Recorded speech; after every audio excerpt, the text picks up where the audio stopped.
బులెటిన్లో మరో breaking news చూస్తున్నాం. రెండో విడత మంత్రి పదవుల విస్తరణలో ధర్మపురి ఎమ్మెల్యే అడ్లూరి లక్ష్మణ్ కుమార్ను మంత్రి పదవి వరించింది.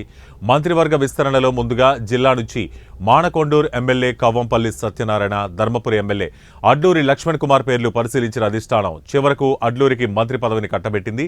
ముందుగా కవ్వంపల్లికి మంత్రి పదవి ఖరారైనట్లు ప్రచారం జోరందుకున్నప్పటికీ చివరి క్షణంలో ఆ పదవి అడ్లూరిని వరించింది. ఈ సందర్భంగా రాజ్భవన్ నుండి అడ్లూరికి ప్రమాణ స్వీకారానికి రావాల్సిందిగా ఫోన్ రావడంతో హుటాహుటిన అడ్లూరి లక్ష్మణ్ కుమార్ హైదరాబాద్ బయలుదేరి వెళ్లారు. అడ్లూరికి మంత్రి పదవి రావడంతో ఆ నియోజకవర్గంలో కార్యకర్తలు సంబరాల్లో మునిగిపోయారు.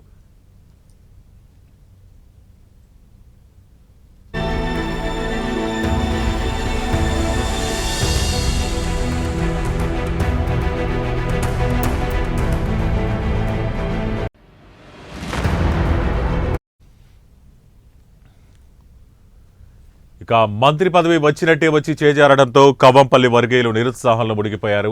కవ్వంపల్లికి మంత్రి పదవి ఖరారైనట్లు నిన్నటి నుంచి ప్రచారం జోరందుకుని నియోజకవర్గంలో కాంగ్రెస్ కార్యకర్తల జోష్లో తేలియాడుతున్న చివరి క్షణంలో మంత్రి పదవి చేజారడంతో కవ్వంపల్లి నిరుత్సాహంలో ఉన్నట్లు సమాచారం.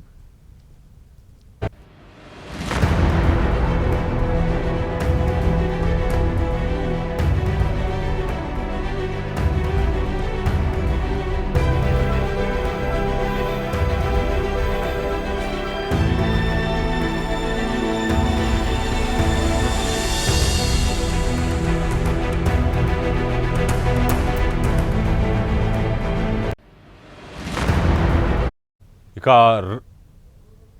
రెండో విడత మంత్రి పదవుల విస్తరణలో ధర్మపురి ఎమ్మెల్యే అడ్లూరి లక్ష్మణ్ కుమార్ను మంత్రి పదవి వరించింది. మంత్రివర్గ విస్తరణలో ముందుగా జిల్లా నుంచి మానకొండూరు ఎమ్మెల్యే కవ్వంపల్లి సత్యనారాయణ, ధర్మపురి ఎమ్మెల్యే అడ్లూరి లక్ష్మణ్ కుమార్ పేర్లు పరిశీలించిన అధిష్టానం చివరకు అడ్లూరికి మంత్రి పదవిని కట్టబెట్టింది. ముందుగా కవ్వంపల్లికి మంత్రి పదవి ఖరారైనట్లు ప్రచారం జోరందుకున్నప్పటికీ చివరి క్షణంలో ఆ పదవి అడ్లూరిని వరించింది. ఈ సందర్భంగా రాజ్భవన్ నుండి అడ్లూరికి ప్రమాణ స్వీకారానికి రావాల్సిందిగా ఫోన్ రావడంతో హుటాహుటిన అడ్లూరి లక్ష్మణ్ కుమార్ హైదరాబాద్ బయలుదేరి వెళ్లారు. అడ్లూరికి మంత్రి పదవి రావడంతో ఆ నియోజకవర్గంలో కార్యకర్తలు సంబరాల్లో మునిగిపోయారు. ఇక మంత్రి పదవి వచ్చినట్లే వచ్చి చేజారడంతో కవ్వంపల్లి వర్గీయులు నిరుత్సాహంలో మునిగిపోయారు. కవ్వంపల్లికి మంత్రి పదవి ఖరారైనట్లు నిన్నటి నుంచి ప్రచారం జోరందుకుని నియోజకవర్గంలో కాంగ్రెస్ కార్యకర్తలు జోష్లో తేలియాడుతున్న చివరి క్షణంలో మంత్రి పదవి చేజారడంతో కవ్వంపల్లి నిరుత్సాహంలో ఉన్నట్లు సమాచారం.